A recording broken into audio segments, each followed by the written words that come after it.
para que possamos entrar em comunhão aos amigos espirituais, agradecendo aos nossos mentores, a todos os protetores dos nossos lares, para que, amparados pelas suas presenças, nós possamos ir ao encontro de todos os benfeitores que têm nos acompanhado nessa existência, aos protetores desta cidade e de todo o nosso país, que possam nos orientar na ascensão espiritual que buscamos nesse momento, conduzindo os nossos corações e as nossas mentes ao encontro dos amigos do alto, que sabemos zelam e se interessam pelo crescimento de cada um de nós. Que possamos sentir a presença de Maria, esse Espírito Luz que nos conduz, nos confortando e nos consolando, nos auxiliando a encontrarmos nesta caminhada de luz a presença do nosso Mestre, do nosso irmão. Que a tua presença, Jesus, seja sentida no íntimo de cada um de nós, como elo que nos une e que nos fortalece nesse momento. E que a tua luz nos conduza na ascensão maior ao encontro do nosso Pai Criador. Que a tua presença, Pai, nos fortaleça e que se estenda no teu amor e na tua bondade por todos aqueles a quem o nosso pensamento alcança. Agradecidos pela providência que toma a cada dia que amanhece, garantindo o nosso sustento físico e espiritual, dando-nos o pão do corpo e da alma. Agradecendo pela integridade física, pelo equilíbrio das nossas mentes e dos nossos espíritos. Que possamos, então, louvando a tua presença no meio de nós, dizermos: Pai nosso que estás nos céus, santificado é o teu nome. Venha a nós, Pai, o teu reino. Seja feita a tua vontade, na terra como nos céus. O pão nosso a cada dia nos dá, Pai. Perdoa as nossas faltas, nos ajudando a compreendermos e a perdoarmos aqueles a quem ainda acreditamos serem nossos devedores.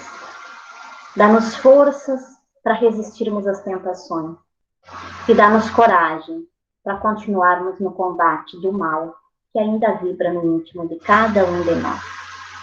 Que assim seja, graças a Deus e graças a Jesus. Então, o tema da nossa palestra de hoje, da nossa pregação, ele nos fala em fazer o bem sem ostentação, amor de mãe. E ele pode ser encontrado no livro, no nosso Evangelho, no capítulo 13, especialmente nos primeiros 3 parágrafos, onde ele nos traz, Kardec, nos falando sobre fazer o bem sem ostentação. E eu sugiro que quem tiver interesse, depois busque a leitura para sua própria reflexão também. Porque quando nós pensamos em fazer o bem, nos parece, já do nosso entendimento, o bem mais simples, o bem mais próximo, e que com certeza para muitos dos nossos irmãos ainda é a maior necessidade.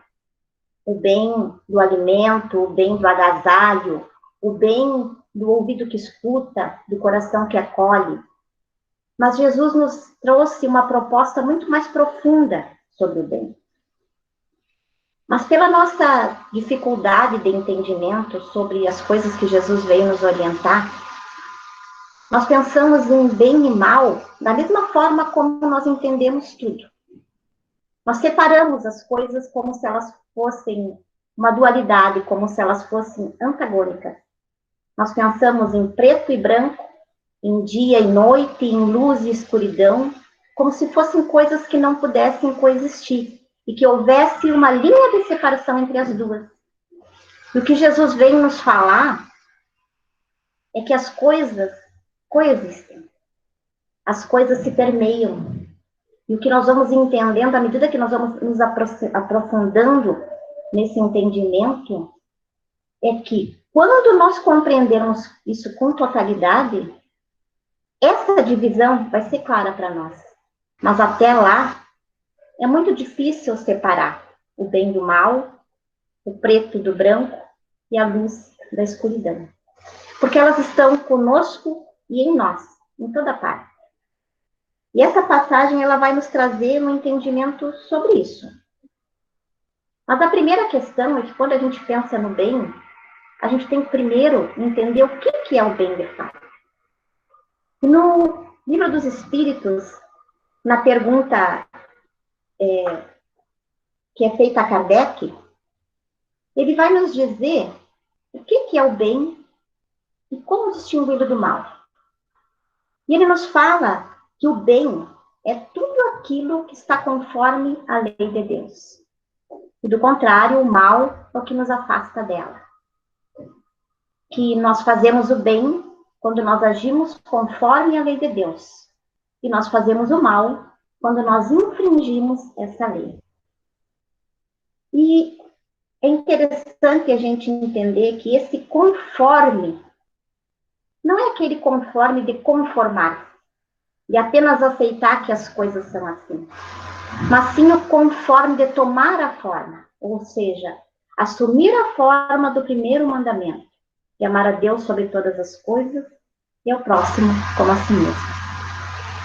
E quando nós começamos a entender que o bem e o mal são apenas posições e caminhos que nós escolhemos, a grande questão é, então, de onde vem o mal? Os espíritos orientaram Kardec numa questão sobre a nossa forma. Os espíritos, quando criados, tinham uma forma que pudesse ser identificada por ele. E eles disseram que nós, como espíritos, nós somos um clarão. Nós somos uma centelha etérea. Ou seja, nós fomos criados luz. E por muito tempo, nós nos percebemos luz. Mas em algum momento da nossa caminhada, nós, por algum motivo, desacreditamos da nossa própria luz.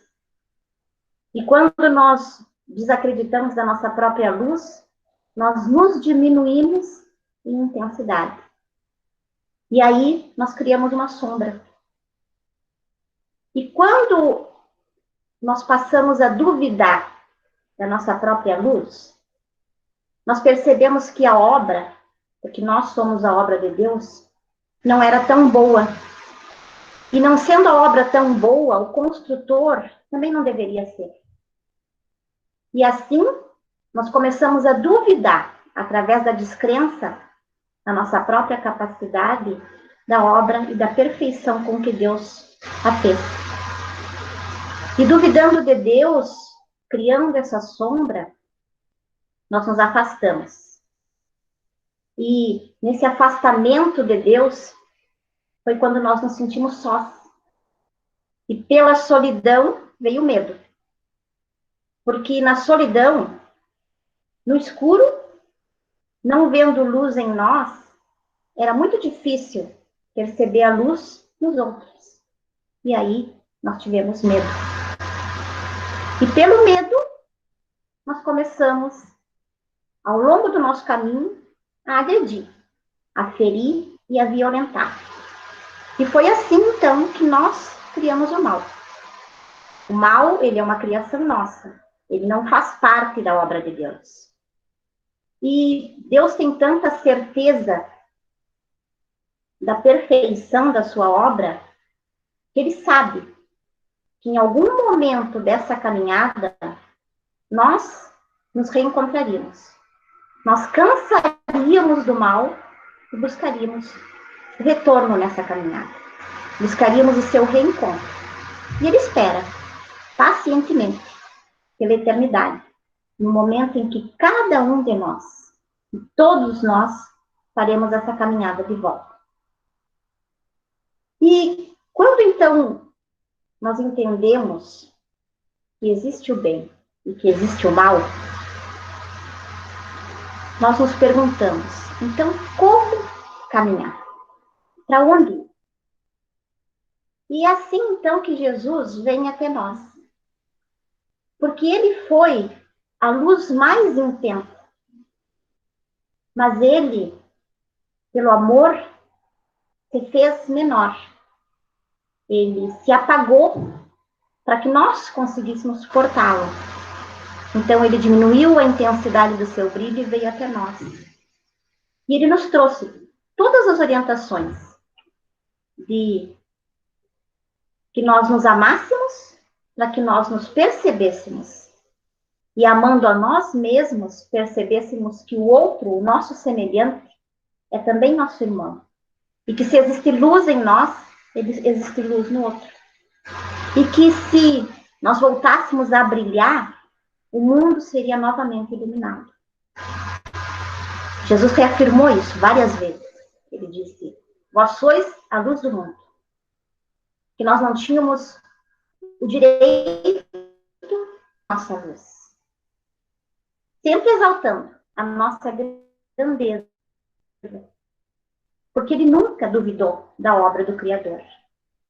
E ele sabe que cada um de nós é parte fundamental dessa obra. Então, quando Jesus nos fala, a vossa mão esquerda, saber o que faz a vossa mão direita. Para os judeus, e a Bíblia nos traz em várias passagens isso, o lado direito era reservado aos justos, aqueles que estariam com Deus, aqueles que tinham encontrado o caminho mais reto. E do contrário, o lado esquerdo era destinado àqueles que estavam em decadência, aqueles que estavam em contrariedade com a lei e, portanto, não mereciam esse lugar melhor.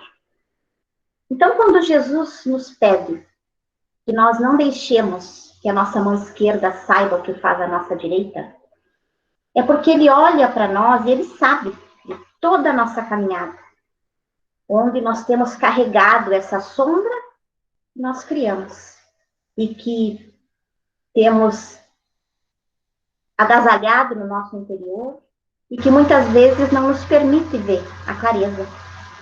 Porque embora nós tenhamos criado essa sombra, embora nós tenhamos, de alguma forma, impedido, bloqueado a luz que vem do alto sobre o nosso planeta, ela continua existindo. Ela nunca deixou de brilhar. E as orientações de Jesus vêm para que a nossa percepção aumente e para que a gente volte a se reconectar com essa luz.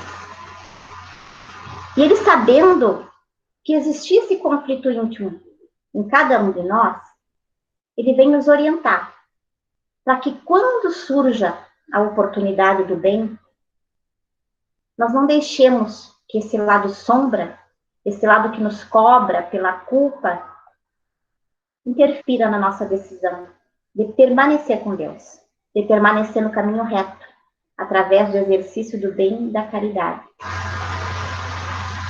Anos depois, o apóstolo Paulo vai nos falar numa experiência que é refletida na dificuldade dos próprios apóstolos, homens que conviveram com o Cristo, à exceção de Paulo, que sentiram a sua energia, que se contagiaram com a sua luz, e mesmo assim tinham dificuldade no entendimento sobre como proceder no bem. Então Paulo nos fala que ele encontrava-se diante de uma lei íntima, porque quando ele queria fazer o bem, o mal estava com ele.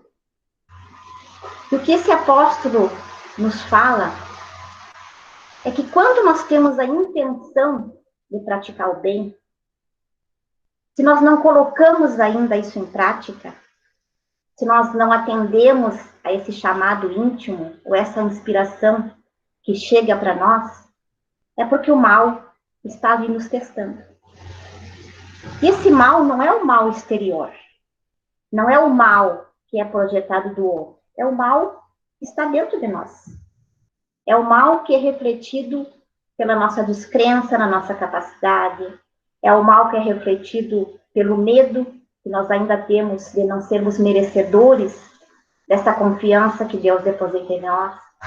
É o mal que nós nos agarramos pelo medo e pelo desconhecimento de onde nós estamos e para onde nós queremos ir. Então, quando Paulo nos fala disso, ele nos diz que, do contrário, a melhor forma de nós nos afastarmos do mal é exercitando o bem. Porque quando nós colocamos o bem em prática, aí o mal se afasta. Porque ele não consegue um espaço para estar aonde o bem está. Porque eles coabitam, mas o bem é sempre a força superior. E nesses entendimentos é que nós vamos vendo o quanto é difícil a prática do verdadeiro bem. Porque num plano mais simples, o da caridade material, o acesso aos irmãos mais necessitados, é fácil, num primeiro momento, nós entendermos qual é o bem. E mesmo assim, em alguns momentos, a dúvida nos assalta. O nosso julgamento, o nosso senso de justiça, muitas vezes ainda nos impede dessa prática, que seria a mais imediata ao nosso alcance. Mas o bem que Jesus nos pede é um bem que ele se perpetua no tempo. Porque o bem que Jesus nos pede é o bem de permanecer conforme a lei de Deus. O bem que Jesus nos pede é um bem que exige muito mais de nós. Porque ele nos diz que o nosso esforço em permanecer na lei de Deus contagia as pessoas ao nosso redor. E contagiando as pessoas ao nosso redor, ele fortalece. E fortalecendo os outros, ele se reflete em nós também. E é assim que a gente descobre o amor de Deus no próximo e em nós mesmos. Exercitando bem, exercitando o esforço diário de tentarmos sempre abrir mão de nós mesmos em favor do próximo. E ele nos lembra que o retorno é Deus que nos garante, que ele não será imediato, porque aqueles que buscam o retorno no aqui e agora, eles encontram um aplauso, encontram na manchete, encontram na vida material. Mas que o retorno que Deus tem para nós, esse é o permanente, mas ele vem a longo prazo. E esse tema ele ainda nos remete ao amor de mãe, porque o amor de mãe ele é considerado o bem por excelência. E pensando nesse tema, eu assisti um episódio de uma série em que ele trazia um momento em que o bem que a primeiro plano parece tão fácil e tão claro, pode nos confundir muito. Então, nesse episódio, uma equipe de investigadores vai entrevistar uma mulher que foi condenada à cadeira elétrica porque ela foi cúmplice quando ela se casou com um homem que se descobriu mais tarde ser assassino de adolescentes. E ela teve com ele um filho. E aos 2 anos de idade, esse filho foi dado como desaparecido, eles foram presos, e ela foi então considerada a assassina do próprio filho, e foi condenada à cadeira elétrica. Mas quando esses investigadores começam a conversar com ela, eles percebem naquela mulher um comportamento, uma atitude, um sentimento que eram contrários a uma pessoa que teria cometido esse crime. E aí eles descobrem, então, que, na verdade, ela se casou com um homem porque estava apaixonada e que, quando percebeu a pessoa a quem ela tinha se associado, ela mesma ligou para a polícia, fez a denúncia e foi presa e aceitou o fardo que viria de tudo isso. E 15 anos depois, ela se encontrava, então, a poucas horas da cadeira elétrica. E esse investigador, então, percebe que ela não matou o filho. E vê na possibilidade de reencontrar esse filho a salvação daquela mulher.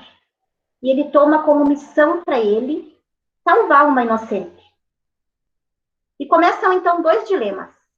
O dela, para que ele não encontre o filho, e o dele para salvar aquela mulher. E os dois entendem que estão fazendo o bem.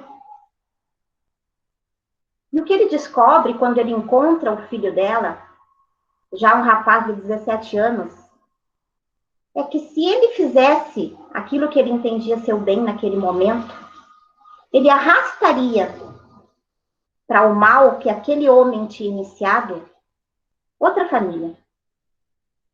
E que teria anulado todo o bem que aquela mulher tinha feito. E assim acontece. Ele desiste, ela é condenada à cadeira elétrica, morre, inocente na sua consciência, inocente aos olhos de Deus, culpada pela justiça humana. E essa história, ela reflete muito a nossa ideia do amor de mãe. Quando no Livro dos Espíritos é perguntado sobre o amor materno, se ele é um instinto ou se ele é da natureza, assim como nos animais. Ou se ele é um sentimento. E os espíritos respondem que ele é as duas coisas. Que primeiro, ele surge como um instinto para que se conserve a vida daquele novo ser que chega. Mas que depois ele pode ser sublimado. Porque a mãe pode perpetuar esse cuidado e transformar esse instinto num sentimento. E dentro dessa resposta, nos cabe uma reflexão bastante grande. Porque, biologicamente, qualquer fêmea pode procriar. Qualquer fêmea, tendo um organismo biológico saudável, ela pode procriar. Mas nem toda fêmea será uma mãe. Porque a maternidade, e quando nós nos referimos à maternidade, ela não se estende ao ciclo fechado do gênero feminino. Quando nós falamos em amor de mãe, é apenas uma maneira da gente expressar um amor mais sofisticado, mais elaborado. Mas, em essência, esse amor existe em qualquer um de nós. Porque se o amor é uma virtude, e virtude é uma coisa que está na potência da sua existência, é uma coisa que pode vir a ser, todos nós temos em potencial o amor dentro de nós. Mas quando as fêmeas, e em especial as fêmeas humanas, têm filhos, a primeira coisa que elas têm a oportunidade de fazer é renunciar. Para ser mãe e ser diferente de ser uma fêmea, é preciso renunciar. Primeiro ao seu corpo, aos seus projetos, ao seu tempo, à sua vida, para cuidar.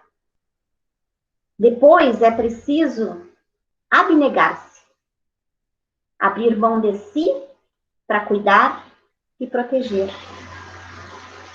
E, por último, e não menos importante, é preciso novamente se fazer luz.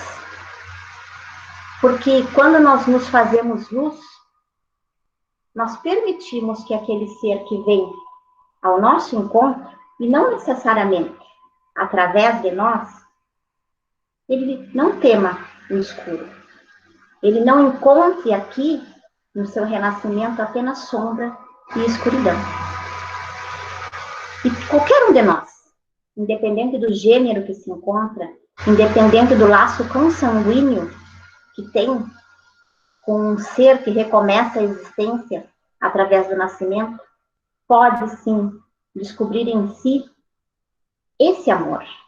o amor que cuida, o amor que zela, o amor que protege, mas principalmente o amor que orienta a manter-se nesse caminho do bem, a manter-se dentro da lei do amor, ensinando que o mesmo que eu quero para mim, eu devo desejar para o próximo. E que aquele mal que eu não desejo para mim, eu não posso desejar para o próximo. E dentro desse ensinamento, então, sobre fazer o bem que Jesus nos pede, é esse. É aquele em que nós, pessoal, é o bem que nós nos esforçamos para doar muito mais do que nós temos. É o bem que nos torna mais próximos de Deus para que nós sejamos um instrumento da sua bondade, da sua misericórdia e do seu amor. E já nos encaminhando, então, para a parte final, para as nossas vibrações, dentro desse, ele propor uma experiência a todos nós. Vibrações são apenas o nosso desejo. A emissão do desejo de que todo bem que nós queremos chegue a todos aqueles que nós trazemos até nós pelo nosso pensamento. E a proposta é que no exercício de praticar o bem, e um bem que é tão simples e que está ao alcance de qualquer um de nós, que diante das coisas que chegam para nós como o mal, através da notícia ruim, através do desastre, através da tragédia, através do comentário maledicente, através das redes sociais, que cada vez que esse mal chegue aos nossos ouvidos, aos nossos olhos, que nós, antes de permitir que ele chegue na nossa mente, pelo nosso julgamento, pela nossa crítica, que nós convidemos Jesus a ser o nosso intermediário nesse julgamento. Porque Jesus é a luz maior do mundo.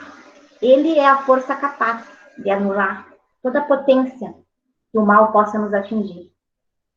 E tendo Jesus como nosso intermediário, nosso sentimento em relação a essa notícia, a esse mal que chegou até nós, ele muda. E aí, então, nós teremos a condição de oferecer a outra parte, transformando a notícia ruim no bem que nós desejaríamos. E então, dessa forma, eu convido a todos para que fechemos os nossos olhos e nos sintamos, nesse momento, intermediados pela presença de Jesus, como a luz que nos une, independente da distância que nos separe. E que Jesus seja, então, o condutor dos nossos sentimentos e do nosso desejo